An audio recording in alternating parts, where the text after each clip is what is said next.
Everybody experiences what I'm about to talk about. Everybody has some form of it. It could be in a relationship, a loving relationship. It could be a job relationship. It could just be anything, man. So let's talk about it. Life is too short to be waiting on somebody to act right. You know, the clock is ticking. And I don't know if you know that, man, but time flies by sometimes. So you gotta start thinking, man. Life is too short to be waiting on somebody to act right.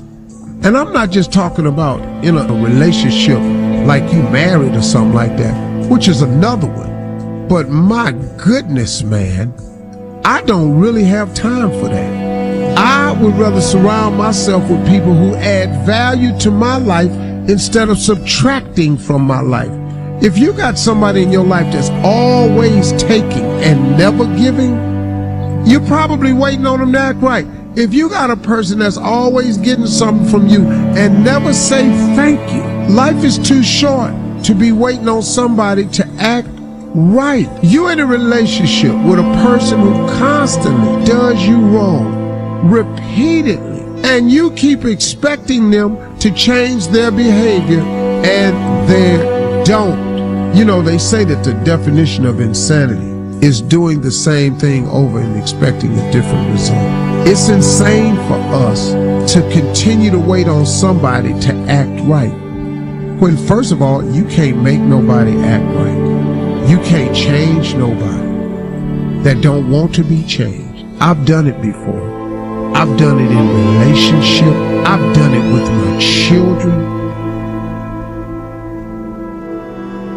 I taught it to them, but I'm waiting on them to get it. And I got tired of it. And I told them one time, I said, hey, I'm done. I'm done trying to get you to move on and let's just have a great life together. I'm tired of you bringing up issues. I don't let people do that to me no more. You stop bringing up issues from the past. We've all changed. Grow up, move on. Now, if you want to stay back there and want to hang on to something in the past so you can keep talking about how miserable you are, go on and be miserable. But life is too short for me to be waiting on you to act right. So now, here I am over here. This is the way I am. If you want some of this love, some of this guidance, some of this understanding, some of this leadership, you need some occasional help, I'm here. But if you want to keep dragging me over the coals about an issue that you can't get past, I'm sorry. I'm no longer available for you. I'm sorry that you can't get past it. I'm sorry that it has bothered you for a number of years. My apologies. Have you ever found yourself apologizing to somebody over and over for the same thing because they just can't seem to get past it? Life is too short to be waiting on somebody to act right.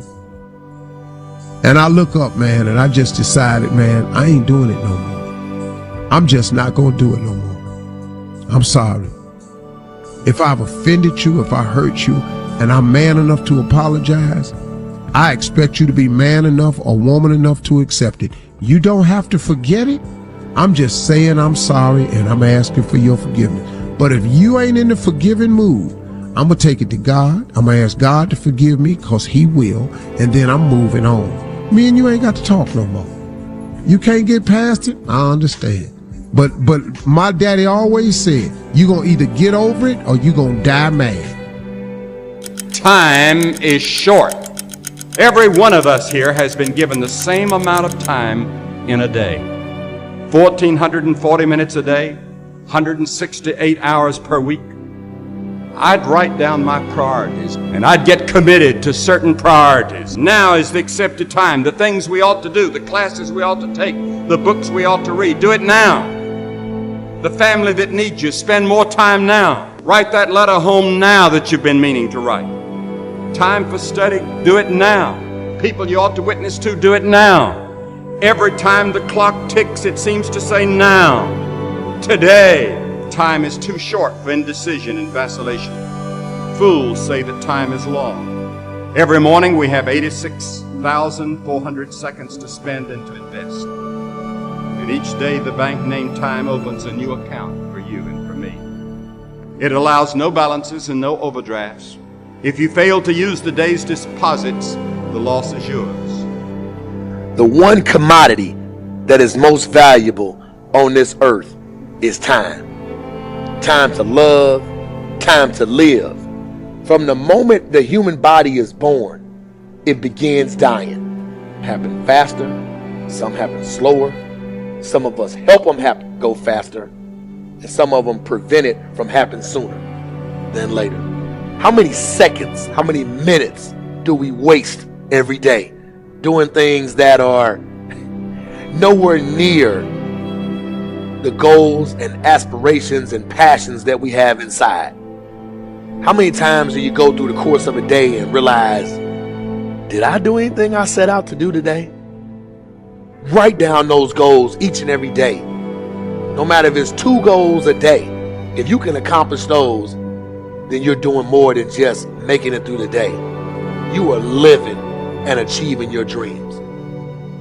Find time to better yourself, read, explore, research, live life, do things you've never thought of doing before. That's what it's all about. When you're born, that's that date that they put on the left side of the tombstone.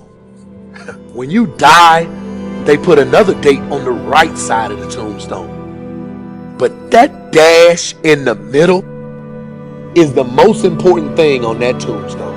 That is a line that throughout that entire time frame, you were able to impact and touch others' lives. You were able to leave your mark on this earth. You were able to build a legacy that nobody could change. You were able to have it to where people remembered who you are no matter what. When you're living for that dash in the middle, you're going to remember your why. Your why you're here. Not the why did you do something. Your why, your reason for getting up in the morning, your reason for pushing yourself past the brink of exertion and giving up. Your reason for moving on and getting things done in life. That dash in the middle, that's the thing that pushes you. How do you rate yourself on a scale of 1 to 10 in terms of your physical appearance, in terms of your health? Do you take care of yourself? Are you allowing yourself to get overweight and out of shape? Are you conscious of your health? Are you watching the food that you take into your body? Do you make a deliberate effort to exercise? You know, it was George Burns. He said, we cannot help getting older, but we don't have to get old. And many of us get old before our time because we don't take time to take care of ourselves. Your environment is a very good indicator. On a scale of 1 to 10, is it what you want it to be?